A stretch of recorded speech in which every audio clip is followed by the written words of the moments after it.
O Peru, que vem passando por intensas manifestações desde a prisão de Pedro Castillo, teve ontem o dia mais violento desde o início ali das manifestações. O que os manifestantes querem e como que vai acabar esse conflito? A OTAN assina um acordo de cooperação com a União Europeia, numa mostra, pessoal, de aproximação bem importante do bloco ocidental, uma aliança econômica e uma aliança militar, e existe a chance do Bolsonaro ser deportado ali dos Estados Unidos ou não. Vamos tentar entender exatamente isso, se ele pode ser deportado ou se o Brasil pode convocar, por exemplo, ele para voltar para o território brasileiro. E, por fim, a Rússia, por parte de agentes do Estado, explica direitinho que os Estados Unidos, segundo eles, claro, né, tiveram toda a intenção geopolítica de fazer com que tivesse um conflito entre Rússia e Ucrânia. E a maior prova disso está na saída das tropas americanas do Afeganistão em meados de 2021. Se vocês querem entender um pouco mais sobre esses assuntos, e muito mais também sobre geografia, geopolítica, atualidades, política, polêmicas, enfim, tudo para você se manter sempre bem atualizado, já se inscreve no canal, deixa seu like, compartilha esse vídeo, que eu, professor Ricardo, conto muito com a sua ajuda. Belezinha? Pessoal, para quem não me segue no Instagram ainda, hein? @prof_Ricardo Marcílio, que lá eu sempre conto com a ajuda de vocês, claro. E se você quiser contribuir financeiramente aqui para o canal, pessoal, seja membro, sensacional. Se não, só entre aspas, seu like e engajamento, tá mais que ótimo também. Tamo junto, chave Pix tá aí, ó. Pessoal, só 2 recadinhos antes, tá? Primeiro, pessoal, já tô bem melhor, tá? Já passou, tá? Eu sei que é uma pequena minoria, enfim, né? Mas, enfim, fiquei um pouco abalado ontem, vocês perceberam, né? E também, hoje eu tô soltando o vídeo um pouco mais cedo, porque eu vou participar do podcast do Irmãos Dias. Aliás, pessoal, quem quiser prestigiar, mandar um oi lá, salve, professor Ricardo, tamo junto, tá bom?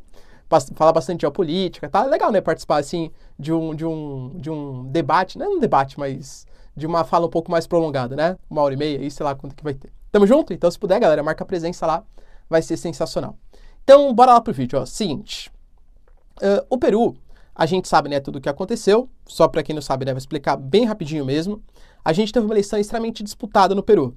Keiko Fujimori, representante da direita, muito associado ao Alberto Fujimori, que foi um ditador no país, casos de corrupção, e o Pedro Castillo, que ele representava uma figura de manifestações pelos professores, um cara bem de esquerda, né? Ele se dizia marxista, aliás, muita gente confundiu, porque no Peru não tem muita essa coisa de progressista, essas pautas de direitos sociais e tal. É todo mundo ali contrário ao uso de drogas, contrário ao uso de... Todo mundo exagera, claro, né? Mas a grande maioria do pensamento político, mesmo a esquerda, não tem as mesmas pautas que a esquerda brasileira. Por isso que a gente fala que ele é um marxista com pautas no sentido dos costumes conservadoras, tá? Mas é marxista, é um cara de esquerda com toda certeza, né? E ele foi eleito, mas foi eleito sem uma base de apoio, com um partido pequeno que o apoiava. E assim, quando ele foi eleito, primeiro, começaram a estourar uma série de escândalos também de corrupção. Ele alegava que era o sistema que queria tirar ele, e esses escândalos, eles não existem. E ele perdeu o apoio político por conta de algumas medidas que ele tomou do próprio partido, que já era um partido pequeno. Então ele perdeu a sua base de apoio. No Peru é muito mais fácil você fazer pedidos de impeachment e tal. Rolaram alguns, quando foi rolar o último, ele foi lá, anunciou a deposição do Congresso e o anúncio de novas eleições, estado de toque de recolher, né, tudo que a gente viu. O Congresso não aceitou isso e fez o seu pedido de impeachment. Teve apoio dos militares, teve apoio também do Ministério Público, todo mundo foi contrário ao Pedro Castillo e a favor ali das outras instituições. Ah, professor, quer dizer que o Peru, então, detestava o Pedro Castillo? Cara, existe consenso numa população? Existe uma população que pensa todo mundo igual? Pelo que as pesquisas indicam, o apoio ao Pedro Castillo não é a maioria da população. Mas se a gente pegar um país como o Peru, 10%, 15% de uma população mais extremista, galera, que defende muitos princípios do Pedro Castillo, isso numericamente é bastante significativo. Então, esses protestos que estão acontecendo no momento é uma mescla de pessoas, por exemplo, que não apoiam o Pedro Castillo, mas também não apoiam o governo da Dina Boluarte, que é a vice do Castillo que assumiu ali o poder. Ou que acham que o Castillo sofreu um golpe e que ele tem que voltar e sair da prisão. Tem manifestante que pede a antecipação das eleições, tem manifestantes que pedem a dissolução do Congresso e a convocação de novas eleições para o Congresso e a saída imediata da Dina Boluarte. Então não existe um consenso dentre os manifestantes. O que a gente pode dizer é que é um consenso no Peru, que a população é insatisfeita com a mega inflação do país, com os piores dados relacionados à Covid de toda a América Latina e, claro, com casos intrínsecos ali de corrupção, não canso de falar, né? Pessoal, dos últimos 5 presidentes, todos estão presos ou estão mortos, o Alan Garcia se matou antes de ser preso, tá? Óbvio que é um país afundado em escândalos de corrupção e meio que a paciência da população já foi por água abaixo, tá? E isso vem escambando, claro, vem aumentando para casos de violência com 16 mortes, né? Desde o início dos conflitos já foram 49. A gente teve também um anúncio bem importante feito em conjunto com a União Europeia, que, lembrando, é um bloco econômico, embora no passado recente tenha anunciado também alguns acordos de defesa militar conjunta, o que, aliás, desagradou alguns países mais nacionalistas, que consideram que a União Europeia está interferindo muito na política interna de cada um dos membros, tá? Mas assinou uma defesa conjunta com a OTAN. Mas não é a mesma coisa? Não. OTAN é uma aliança militar criada lá em 1949 pelos Estados Unidos para supostamente ali defender o interesse dos países capitalistas ocidentais. É que vários membros da União Europeia também são membros da OTAN, mas são coisas diferentes. Acordo econômico, acordo militar. É o terceiro acordo que eles fazem de defesa ali conjunta. Na prática, colocando com que as forças nacionais de cada um dos países, a gente pega a Ursula von der Leyen, né, que é como se fosse a presidente da União Europeia, em conjunto com Stoltenberg, que é o grande representante da OTAN, eles assinaram um pacto de juntar as forças da OTAN, as defesas da OTAN, a toda a logística, a inteligência também de defesa da União Europeia. A gente pega, por exemplo, o Reino Unido. O Reino Unido claramente não está na União Europeia, né, Brexit e tal, mas o Reino Unido está na OTAN.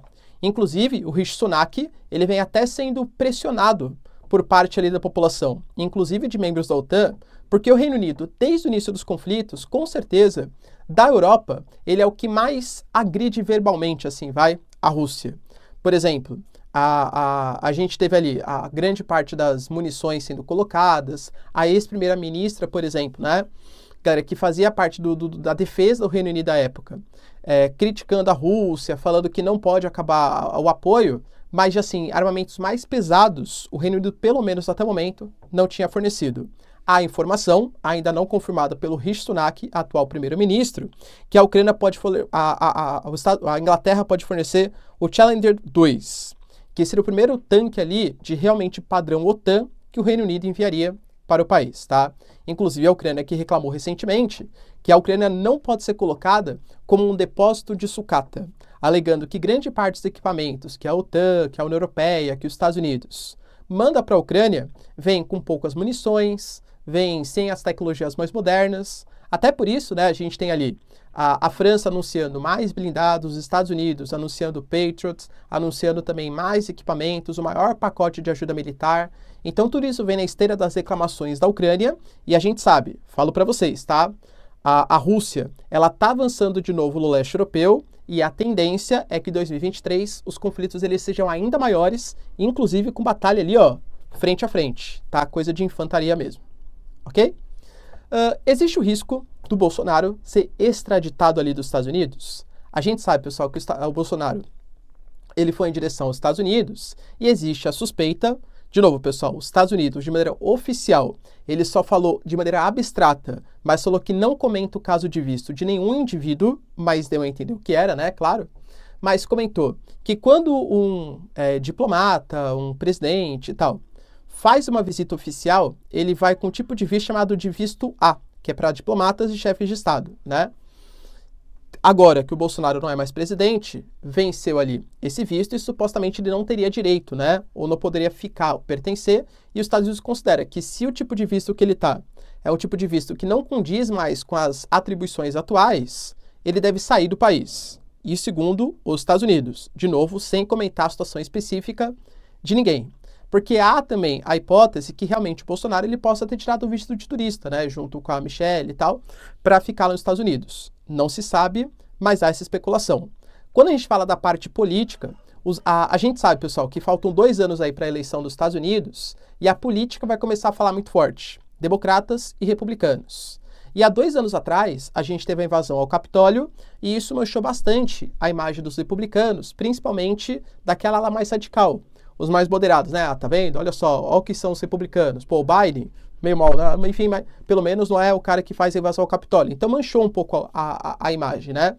Então sempre ficar ressuscitando isso faz bem para a figura dos democratas. A gente tem figuras como, por exemplo, Joaquim Castro, Alexandre Ocasio-Cortez, Ana Scanami, o Mark Takano, Ilhan Omar, todos esses deputados que são democratas, eles anunciaram que eles são contra a presença de alguém que, segundo eles, claro, fez algo no Brasil parecido com o que aconteceu no Capitólio nos Estados Unidos e pedem a saída, então, do Bolsonaro do país.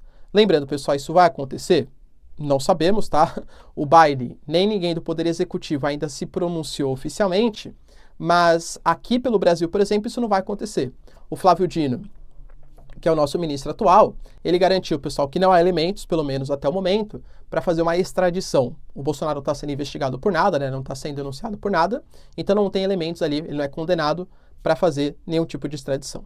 Beleza? Então, né, a gente tem que aguardar mais cenas dos próximos capítulos, mas só para vocês entenderem essa situação. E para finalizar, a Rússia, ela fez um pronunciamento, pessoal, bem interessante, acho que é bem importante, relacionando a saída dos Estados Unidos do Afeganistão com a guerra entre Rússia e Ucrânia, tá? Algumas informações saíram que o acordo de Minsk, que previa que a Rússia não incentivaria os separatismos na região de Donbás, a Rússia incentivou, e que a Ucrânia daria autonomia e um pouco mais de liberdade para a região do Donbás, não deu, nenhum dos dois lados respeitou o acordo de Minsk, ele já foi pensado não para trazer a paz, mas sim para dar tempo de armar os ucranianos. Porque a Ucrânia de 2014, militarmente, é bem diferente da Ucrânia de 2022, 2023, tá? Somado a isso, a gente teve o fim da invasão da maior guerra, né, que os Estados Unidos teve na sua história, que foi a Guerra do Afeganistão, depois de praticamente 30 anos. Essa saída, ela foi bastante atabalhoada, o Talibã retomou facilmente o poder, a estrutura que os Estados Unidos deixou era uma estrutura que não era reconhecida pela população do Afeganistão, não dá para você fazer uma democracia liberal ocidental em um país que não tem essas prerrogativas, que culturalmente, socialmente, economicamente, teve uma completa diferente formação política e econômica. Então, o presidente fugiu do país, o Talibã retomou ali facilmente. Por que então, segundo a Rússia, que os Estados Unidos fez essa saída tão rápida, atabalhoada? Porque tinha interesse em mandar os armamentos que saíram do Afeganistão em direção à Polônia, o país vizinho, que realmente grande parte foi para a Polônia, tá? Para a Polônia armar os ucranianos. Aí os ucranianos, eles aumentariam a repressão isso teoria da Rússia, tá? Aos russos de Donbás e obrigaria o Putin a defender Donbás, ou seja, iniciar uma guerra, e a OTAN aumentaria o seu repasse de armas, aumentaria as sanções econômicas e começaria o conflito como a gente está vendo hoje. Para vocês terem uma noção, isso até o próprio Jake Sullivan, ele falou sobre isso. Ele garantiu, por exemplo, o Antony Blinken, ele garantiu que 3,4 bilhões de dólares que iriam para o Afeganistão e estão sendo repassados para os ucranianos. Ou seja, só há chance de uma guerra entre Rússia e Ucrânia financiada pela OTAN, pelos Estados Unidos, com a saída do Afeganistão. E aí, pessoal, será que os americanos, então, fizeram de caso pensado? A Rússia tem razão nessa? Sabia que ia rolar o conflito, instigou um conflito e por isso saiu do Afeganistão, que era menos importante geopoliticamente? Deixa nos comentários, que eu gosto de saber bastante a opinião de vocês de verdade, tá? Tamo junto, pessoal. Se vocês curtiram o vídeo, não esquece o like. Beijos, abraços e tchau, tchau.